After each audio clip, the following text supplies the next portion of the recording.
আর মা সন্তানকে ছোট থেকে পর্দায় মানুষ না করে, এমন একটা ছেলের হাতে তুলে দেবে, সে যদি তার স্ত্রীকে পর্দায় না রাখে, হুজুর এনে জলসা দিয়ে পর্দা বাস্তবায়ন কি গো।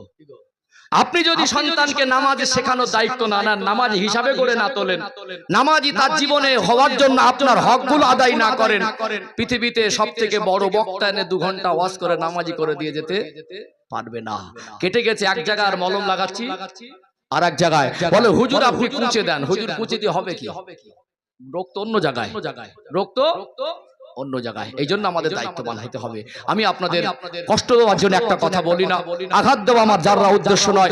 আমি বোঝাতে চাইছি আমাদের জীবন পরিবর্তন কেন হয় না। গাড়ির উন্নতি করলাম, বাড়ির উন্নতি করলাম, খাদ্য খাবার উন্নতি করলাম, লেবাস পোশাকের উন্নতি করলাম, রাস্তাঘাটের উন্নতি করলাম, আমরা আদর্শের উন্নতিটা কেন করতে পারিনি? এর মূল কারণ আমরা দায়িত্বহীন হয়ে পড়েছি।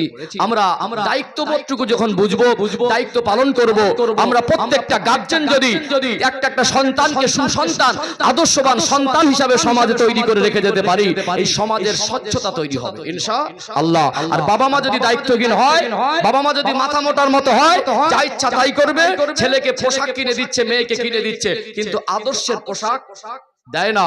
ছেলেকে ভালোবাসছে, কিন্তু যে ভালোবাসার মাধ্যম দিয়ে তাকে আদর্শবান করা দরকার, সে আদর্শের দিকে খেয়াল রাখে না। জলসা দিয়ে সমাজ পবিত্র হবে না। পবিত্র হতে গেলে বাবা মাকে দায়িত্ব নিতে হবে, তারপরে কোরআনের বাণী শোনাতে হবে, এখানে এসে এই ইনফরমেশন ফর্মুলাগুলো নিতে হবে। এর জন্য কোরআনের মজলিসও বন্ধ করা যাবে না।